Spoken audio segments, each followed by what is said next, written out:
Jangan lupa like, komen, dan subscribe. Serta aktifkan lonceng notifikasi.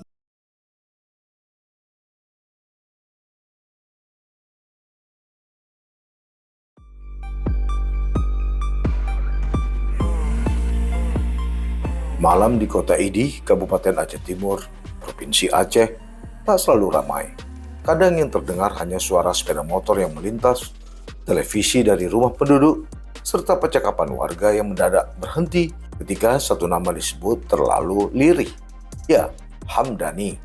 Semula dia hanya dikenal sebagai kepala Puskesmas Pantai Bidari, seorang birokrat kesehatan biasa, orang yang pekerjaannya berkutat pada absensi pegawai, laporan dinas, dan tanda tangan administrasi.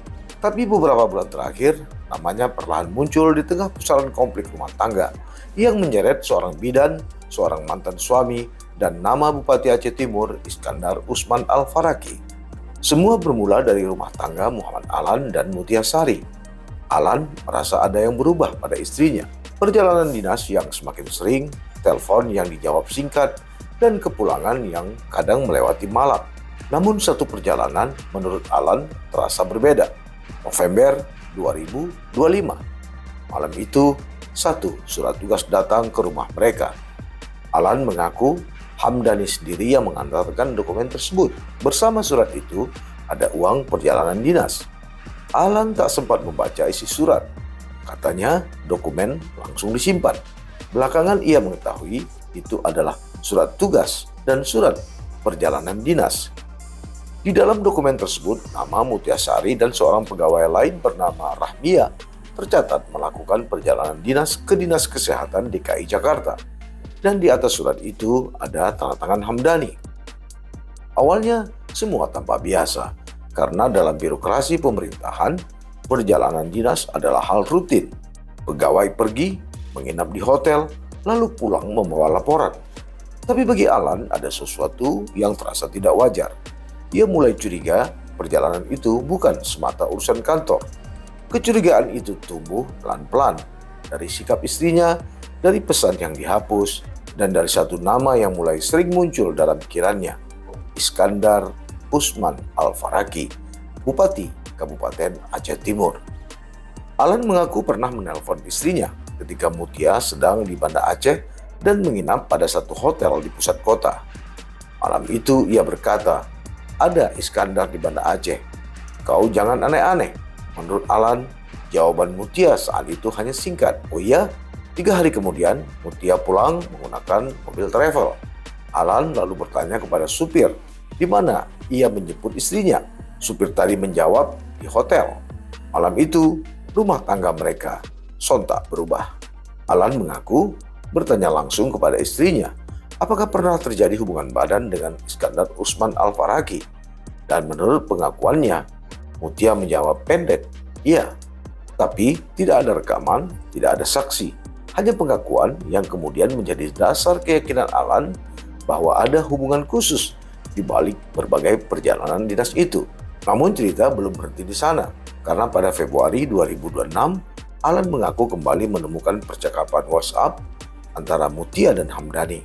Isi percakapan itu menurut Alan memuat pesan-pesan yang disebut berasal dari Iskandar, membahas kondisi kesehatan, agenda perjalanan, hingga rencana peresmian fasilitas kesehatan. Di titik itulah, posisi Hamdani mulai dipandang bukan sekedar atasan administratif biasa. Alan kemudian mendatangi rumah Hamdani untuk meminta penjelasan. Tapi pertemuan itu menurut pengakuan Alan tidak memberi jawaban yang memuaskan. Ketika itu Alan meminta nomor baru telepon seluler istrinya, tapi Hamdani disebut menolak memberikannya. Jawabannya singkat, silakan lapor saja. Dan laporan itu benar-benar dibuat Alan. Kasus rumah tangga tersebut kemudian berkembang ke ranah hukum. Penyidik Polda Aceh disebut sudah turun ke Aceh Timur. Namun fokus mereka mulai bergeser, bukan lagi sekedar soal hubungan pribadi, melainkan soal dokumen negara. Apakah surat tugas dan perjalanan dinas itu benar digunakan untuk kepentingan resmi, ataukah administrasi pemerintahan dipakai untuk kepentingan lain? Sumber di lingkungan kepolisian menyebut Hamdani telah dimintai keterangan. Penyidik menelusuri keabsahan surat tugas dan SPPD atas nama Mutia Sari. Mereka mencoba memastikan apakah perjalanan dinas ke Jakarta itu benar-benar sebagai surat tugas resmi.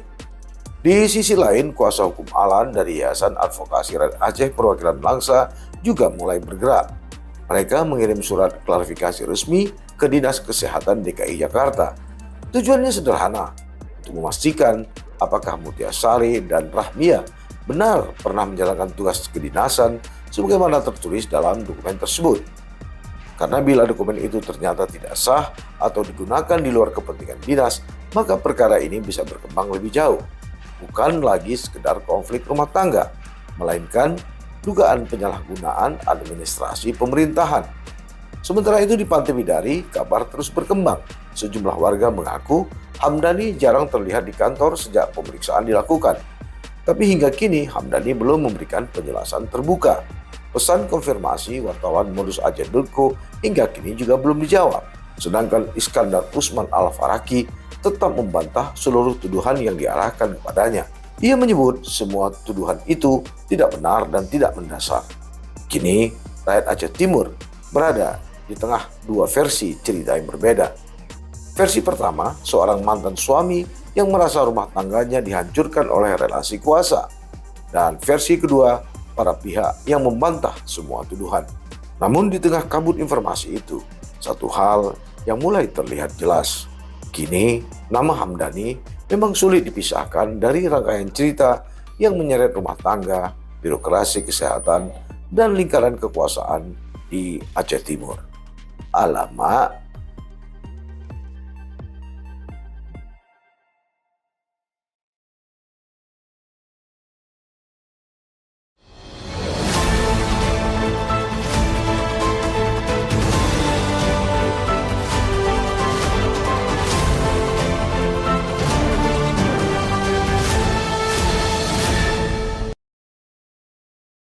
Jangan lupa like, komen, dan subscribe.